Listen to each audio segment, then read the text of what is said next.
काशीपुर गांव में एक मोहन नाम का एक आदमी और वह अपने बूढ़े पिता के साथ रहता था। घर का खर्च चलाने के लिए मोहन के पास एक गाय थी। गाय का पालन पोषण करके वह गाय का दूध लेकर गांव-गांव घर-घर में जाकर दूध बेचता था। दूध ले लो, ताजा ताजा दूध ले लो। अपने अपने गुफा से निकलो, देखो दूधिया आया। जल्दी आइयो और ताजा ताजा दूध ले जाओ। अरे भाई साहब, जल्दी दूध दो, मेरा बच्चा भूख से रो रहा है। हाँ बहन जी, ये लो। मोहन के ताजे ताजे दूध की प्रशंसा गांव में दूर दूर तक फैली हुई थी। फिर गांव में जमींदार आता है। वह गांव से मुखिया से कहता है, अरे मुखिया जी, आज हमारा जन्मदिन है। हम सभी गांव वालों को दावत देना चाहते हैं। जी साहब, आपका हुक्म सलाखों पर। लेकिन साहब, ये तो बता दीजिए, दावत में क्या बनेगा साहब? मुखिया जी, दावत में कुछ नहीं, बस एक चीज बनेगी। बताइए मुखिया जी, गांव वालों को क्या पसंद है? ज्यादातर हमारे इस गांव में खीर बहुत प्रसिद्ध है। तो मुखिया जी, खीर का प्रबंध करो। और हाँ, खीर बनाने के लिए इस गांव के प्रसिद्ध दूधिया से ही दूध लेना। खीर अच्छी बननी चाहिए मुखिया जी। जी साहब, आप चिंता मत करो। जितने धन की आवश्यकता हो उतना धन हमारे घर से ले आना। ठीक है साहब जी। इतना कहकर जमींदार चला जाता है। फिर मुखिया जी सोचता है, इस गांव का दूध वाला तो एक ही प्रसिद्ध है, वो है मोहन। चलो मोहन के घर जाता हूँ। फिर मुखिया जी मोहन के घर आ जाता है। वहाँ उसे मोहन के पिताजी मिलते हैं। फिर मुखिया जी कहता है, अरे बाबूजी, मोहन कहाँ है? बेटा, वो तो दूध बांटने गया है। उसको आने में आधा एक घंटा लग जाएगा। तब तक मेरे पास बैठ जाओ, मोहन आता ही होगा। जी बाबूजी, मैं इंतजार कर लेता हूँ। 1 घंटे बाद मोहन घर पर आ जाता है। फिर मुखिया जी मोहन से कहते हैं, अरे मोहन, हमें दूध की जरूरत है। वो हमारे गांव के जमींदार साहब का जन्मदिन है, इसलिए हमें 20 किलो दूध चाहिए। जी मुखिया जी, चलो बाहर की ओर मैं आपको दूध देता हूँ। इस तरह मोहन मुखिया जी को बाहर ले जाता है और फिर दूध से भरा टैंक मुखिया जी को दे देता है। मोहन, ध्यान रहे, दूध अच्छा होना चाहिए, कोई मिलावट नहीं होना चाहिए। आप ये चीज तो दिमाग से निकाल देना कि दूध में कोई मिलावट होगी। मेरे यहाँ दूध इतना शुद्ध और देशी है कि आप तुलना भी नहीं कर सकते। वाकई में मोहन के गाय का दूध बहुत शुद्ध और ताजा था। मोहन और मुखिया जी दोनों आपस में बात कर रहे होते हैं। इतनी देर में मोहन का पुराना दुश्मन चुपके से आता है और सोचता है, अरे इस मोहन ने तो मेरा दूध का धंधा चौपट कर दिया। अब इसकी खैर नहीं। अब तो तू गया मोहन। मोहन का पुराना दुश्मन बदला निकालने के लिए वह दूध में कुछ पाउडर मिला देता है और भाग जाता है। चलो ठीक है मोहन, अब मैं चलता हूँ, मुझे बहुत काम है।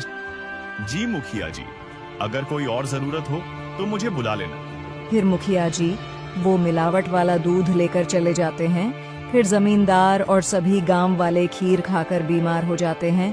फिर जमींदार मुखिया के यहाँ उससे बात करने उसके घर पहुँच जाता है। फिर जमींदार मुखिया से कहता है, क्यों रे मुखिया, दूध कहाँ से लिया था तूने? तेरी छोटी सी गलती ने मुझे बीमार कर दिया और मेरे साथ साथ इन गांव वालों को भी। अगर हमें कुछ हो गया फिर तो तू गया। सोच लेना फिर तेरा क्या होगा। साहब जी, मैंने कुछ नहीं किया है। वो तो मैं मोहन के घर से 20 किलो दूध लाया हूँ। अगर दूध में कुछ मिलावट होगी तो इसमें मेरा क्या कसूर? मुखिया, सुन ले अपनी खैर। चाहता है तो उस मोहन के बच्चे को अभी के अभी यहाँ लेके आ। फिर मुखिया जी मोहन के यहाँ जाता है। मोहन सो रहा होता है। मोहन के पिताजी कहीं चले जाते हैं। फिर मुखिया कहता है, अरे मोहन, चलो मेरे साथ, तुम्हें जमींदार साहब बुला रहे हैं। मुखिया जी, वो मेरे पिताजी कुछ काम से कहीं चले गए हैं। उनके आने का इंतजार कर लेते हैं, फिर चलेंगे। नहीं नहीं मोहन, तुम अभी चलो, जमींदार साहब जल्दी तुम्हें बुला रहे हैं। ठीक है मुखिया जी, चलो साहब। फिर मोहन मुखिया के साथ चला जाता है। कुछ समय बाद मोहन के पिताजी आ जाते हैं और साथ में तलवार भी लाते हैं। उन्हें तलवारबाजी में कोई हरा नहीं सकता था। अरे मोहन कहाँ है बेटा? मुझे तेरी बेगुनाही का सबूत मिल गया। वो तो अच्छा हुआ, मैंने उस आदमी को दूध में कुछ मिलाते हुए देख लिया था। मोहन के पिताजी ने उस गद्दार को दूध में कुछ मिलाते हुए देखा, तभी पिताजी तलवार लेने चले गए। उन्हें पता था आगे क्या होने वाला है। फिर मोहन के पिताजी उस गद्दार को पकड़ने चले गए। क्यों रे मोहन, तूने दूध में क्या मिलाया? हम सभी गांव वाले बीमार हो गए। मैंने कुछ नहीं किया, मेरा दूध तो शुद्ध एवं ताजा था। मोहन, तुझे सजा तो मिलेगी, जरूर मिलेगी। जमींदार साहब मोहन को सजा देने का ऐलान करते हैं। फिर मोहन के पिताजी उस गद्दार आदमी को पकड़कर ले आते हैं और उसकी गर्दन पर तलवार लगा देते हैं और वह पोपट की तरह सारा सच उगल देता है। मुझे माफ कर दो मोहन, मैंने पुराना बदला निकालने के लिए मैंने दूध में पाउडर मिला दिया।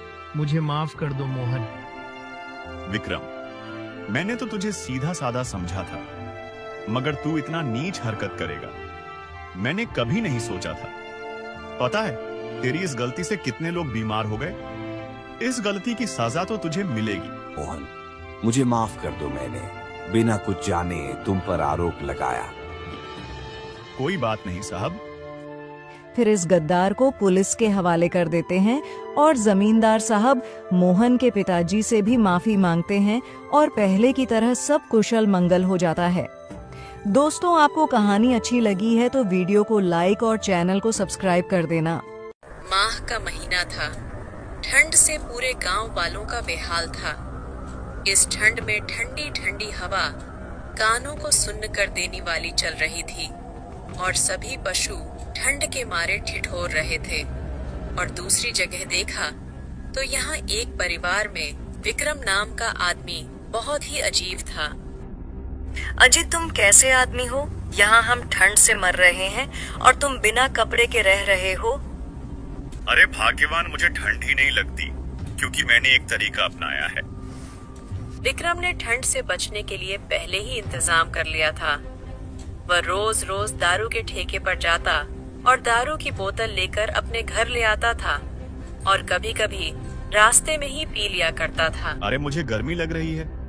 हाँ हाँ ही सीसी भरी गुलाब की खरीद लो। वाह वाह, अरे सीसी भरी गुलाब की खरीद लो। कोई मुझे टोके ना, मैं शराब पी लूं। घर में बहस करने के बाद विक्रम गांव को तरफ निकल जाता है। विक्रम को ये अंदाजा नहीं था कि वह रोज रोज शराब पीकर अपनी जिंदगी खराब कर रहा है। अरे देखो, विक्रम को इतनी ठंड में बिना कपड़े के घूम रहा है। अरे दद्दा जी, मेरी तरह शराब पियो और जो ठंड छू मंतर हो जाएगी। जाना यहाँ से, तू दारू पी रहा है तो पी, लेकिन दारू पीने के बाद हमारे पास मत आया कर जा यहाँ से। इस दारू की वजह से विक्रम से सभी गांव वाले नफरत करने लगे थे। यहाँ तक कि उसके घर वाले भी उससे नफरत करने लगे थे। फिर विक्रम दारू के नशे में घर जाता है। अरे कुछ लाज शर्म है कि नहीं? रोज रोज दारू पीकर आ जाते हो। कभी सोचा है हमारा ये बच्चा कौन से स्कूल में पढ़ेगा? अरे भगवान, फिर वही बात, लौट फिर कर मेरी दारू पे आ जाती हो। मैं तुम्हें छोड़ दूंगा और दारू नहीं। और रही बात, बच्चे के स्कूल की, वो पढ़ लिखकर कोई कलेक्टर नहीं बन जाएगा। ठीक है, तुम्हारी यही इच्छा है तो मैं पूरी करूंगी। मैं अपने मायके जा रही हूँ अपने बच्चे को लेकर। अब रहो अकेले। अरे जाना, मुझे धमकी दे रही है। और वैसे भी मैं अकेला नहीं हूँ, मेरे साथ दारू है ना।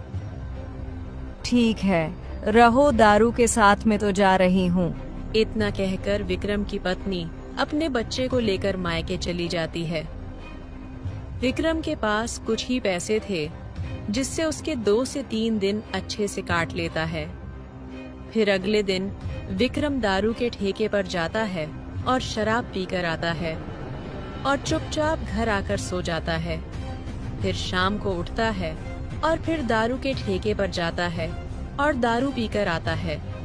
फिर उसे रास्ते में एक गाय कांपती हुई दिखती है। फिर विक्रम कहता है, अरे ये गाय का बच्चा इतना क्यों कांप रहा है? मुझे तो ठंड नहीं लग रही। फिर अचानक उसने दूर देखा तो आसमान में कोहरा छाया हुआ था। तब उसे समझ आया। फिर वह कहता है, ओह, अच्छा अब समझ आया।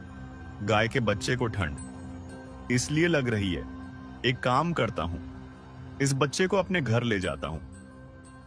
फिर विक्रम जैसे तैसे गाय के बच्चे को अपने घर ले आता है और अपने बिस्तर पर लिटा देता है और कपड़े से उड़ा देता है।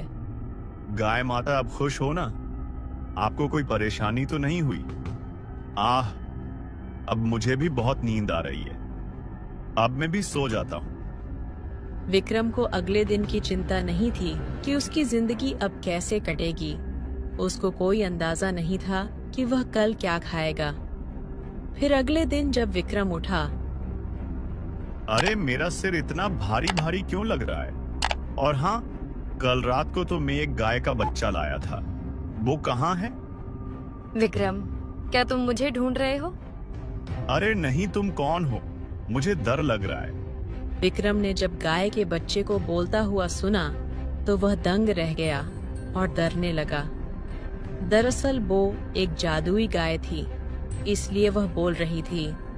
फिर गाय विक्रम से कहती है, विक्रम, मुझे देखो, मैं तुम्हें कोई नुकसान नहीं पहुंचाऊंगी। मैं तुम्हारी मदद करूंगी, लेकिन मेरी एक शर्त पर मैं तुम्हारी मदद करूंगी। बोलो गाय माता, क्या शर्त है तुम्हारी? मेरी शर्त है, अगर तुम अपनी शराब छोड़कर अच्छे कर्म करोगे और गरीबों की सहायता करोगे तो मैं तुम्हें इस गरीबी से छुटकारा दिला सकती हूँ। क्या सच में गाय माता जी? हाँ, मैं वादा करती हूँ विक्रम। ये खजाना तुम्हारे लिए और तुम जैसे और गरीबों के लिए। लेकिन मेरी एक बात याद रखना, जिस दिन तुमने शराब पी या गलत काम किया, उस दिन सारा खजाना गायब हो जाएगा। ध्यान रखना मेरी बातों का। शर्त सुनकर विक्रम हाँ कर देता है। दरअसल विक्रम शराब इसलिए पीता था कि उसे गरीबी का सदमा लगा था, लेकिन अब उसकी गरीबी भी दूर हो जाएगी। फिर गाय माता ने विक्रम को बहुत सारा खजाना दिया। फिर विक्रम अच्छे काम करने लगता है और शराब हमेशा के लिए छोड़ देता है। फिर विक्रम की पत्नी भी आ जाती है और दोनों खुशहाल जिंदगी जीते हैं।